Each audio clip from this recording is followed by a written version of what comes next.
तीन जादुई मुर्गी का सोने का घर। 10 वर्षीय गुड़िया अपनी मां सरस्वती के साथ रहती थी। पति के देहांत के बाद बेटी की जिम्मेदारी सरस्वती पर आ गई थी। घर बार चलाने के लिए वो मुर्गी पालन करके गुजर बसर करती थी। पर अचानक एक दिन उसकी सारी मुर्गियां बेहद बीमार पड़ गईं। ये देखकर गुड़िया अपनी माँ से कहती है, माँ, हमारी मुर्गियों को क्या हो गया है? ये कुछ खा भी क्यों नहीं रही है? मैं इनको कितना दाना खिलाने की कोशिश कर रही हूँ, पर ये तो चोंच भी नहीं मार रही है और ना ही आजकल अंडे दे रही है। गुड़िया, इस वक्त हमारी मुर्गियां बीमार चल रही हैं बेटा, इसीलिए ये बहुत ही कमजोर होकर अंडे नहीं दे पा रही। चल खाना खा ले। नहीं माँ, मुझे भूख नहीं है। जब तक मेरी मुर्गियां इन बाजरे के दानों को खत्म नहीं कर लेती, मैं भी तब तक कुछ नहीं खाऊंगी। जिद नहीं करते गुड़िया, अगर तू ही बीमार हो जाएगी तो फिर कैसे अपनी मुर्गियों की देखभाल करेगी?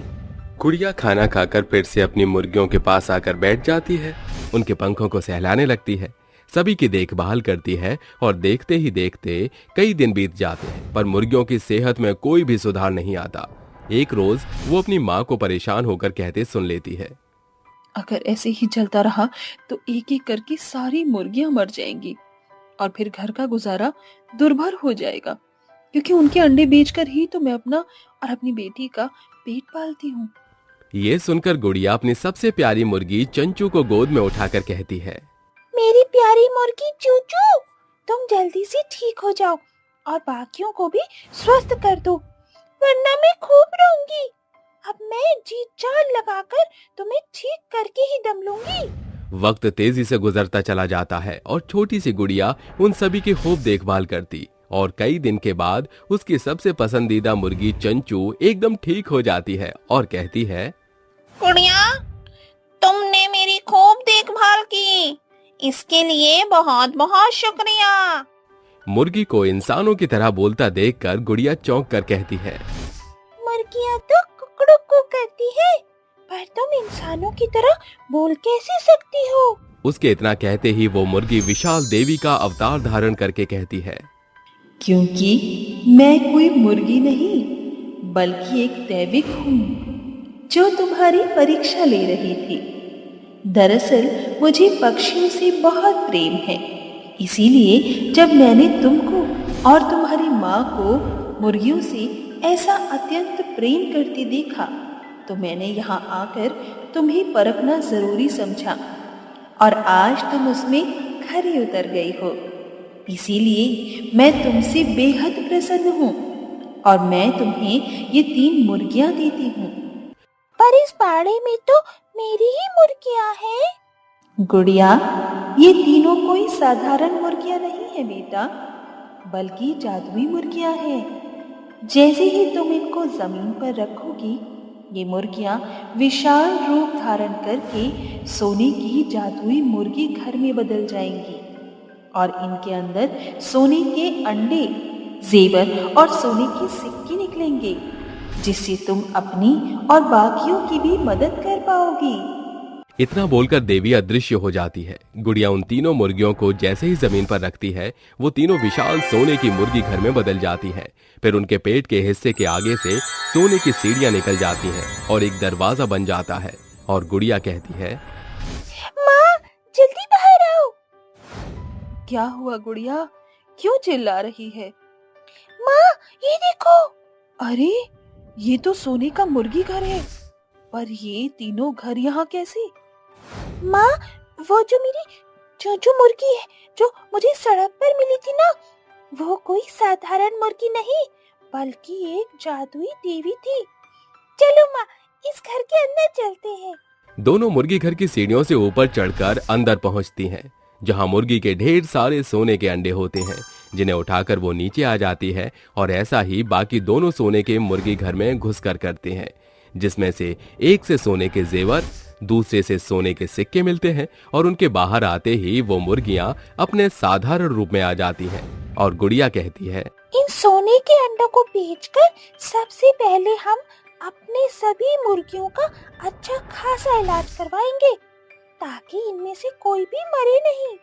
हाँ, ये मुर्गियाँ हमारे परिवार का हिस्सा है, लेकिन उससे पहले ही इन तीनों मुर्गियों को हमें अंदर रखना होगा। जादुई सोने की मुर्गी घरों से मिले सोने के अंडों को बेचकर सरस्वती अपने सभी मुर्गियों का इलाज करवाती है और कुछ ही समय बाद उसकी सभी मरियल मुर्गियां स्वस्थ और तंदुरुस्त हो जाती हैं। और हर दिन सरस्वती और गुड़िया जरूरत पड़ने पर अपनी तीनों मुर्गियों को घर से बाहर लाती हैं और मुर्गियां विशाल रूप धारण करके सोने के जादुई मुर्गी घर में बदलकर उनकी मांगों को पूरा करती थीं। गांव में रहने वाला मोहन उसके पास आकर कहता है, गुड़िया, तेरी माँ घर में है क्या? मोहन भैया, आप आइए ना। क्या बात है, आप इतने उदास क्यों लग रहे हैं? तुमसे कुछ पैसे उधार लेने आया हूँ। मैं भी मुर्गियों का फार्म खोलना चाहता हूँ, क्योंकि अपना काम दूसरों की चाकरी करने से बेहतर है। जरूर भैया, आइए मेरे साथ। सरस्वती अपने तीनों मुर्गियों को उठाकर घर से बाहर ले आती है और कहती है, मेरी साधारण मुर्गियों, जल्दी से विशाल आकार में बदलकर सोने की जादुई मुर्गी घर में बन जाओ। फिर तीनों मुर्गियां विशाल होकर सोने के जादुई मुर्गी घर में बदल जाती हैं और उसके अंदर से सोने की सीढ़ियां और दरवाजा निकल आता है। फिर सरस्वती मोहन को अंदर ले आकर कहती है, मोहन भैया, मुर्गी फार्म के लिए आपको जितना सोना चाहिए ले लीजिए। दुनिया धन संपत्ति के राज को छुपा कर रखती है, पर तुमने मेरे सामने उसे खोल दिया। बस मुझे इतने की ही जरूरत है?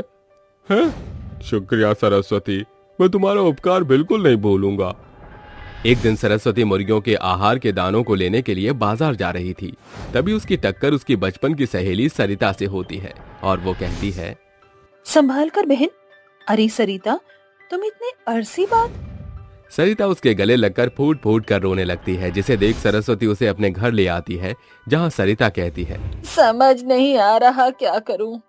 भरी जवानी में पति का साथ छूट गया।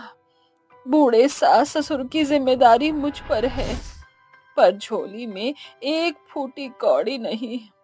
इतनी सी बात, आ मेरे साथ। सरस्वती अपने तीनों मुर्गियों को उठाकर घर के बाहर ले आती है और जमीन पर रखते ही वो तीनों विशाल आकार में बदलकर जादुई सोने की मुर्गी घर में बदल जाती हैं।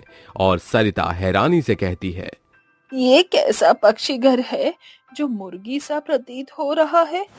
सरिता, तुझे जितने भी सोने के अंडे, जेवर या सिक्कों की जरूरत है, इसके अंदर से बेझिझक ले लो।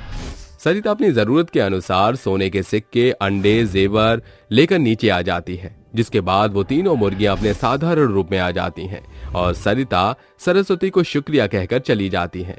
पर सरस्वती को ये बात पता नहीं थी कि उसे ऐसा करते लालची लाजपत ने देख लिया है और वो कहता है, तभी सोचूं कि इसने मुर्गी के अंडे बेचना क्यों छोड़ दिया। सोने के अंडे बरसाने वाली मुर्गी घर जो बन गया है, अब तो ये 3 मुर्गी घर मेरे घर जाएंगे। चल कालू। लालची लाजपत अपने गुंडे कालू के साथ अंदर आकर उसे धमकाते हुए कहता है, अरे ओ सुरों की देवी सरस्वती, जल्दी से ये तीनों जादुई मुर्गियां मेरे हवाले कर दे, वरना मेरा आदमी कालू तुम दोनों माँ बेटी को मार मार कर पीला कर देगा। आज तो इसे मजा चखाना ही होगा। मेरी साधारण मुर्गियों, जरा अपना विशाल रूप धरकर इस लालची को सबक सिखाना।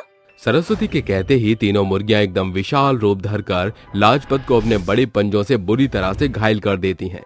ये देखकर कालू दुम दबाकर भाग जाता है और लाजपत को अच्छा सबक मिलता है। इसलिए दोस्तों, जरूरत से ज्यादा लालच करना बुरे के साथ खतरनाक भी साबित होता है।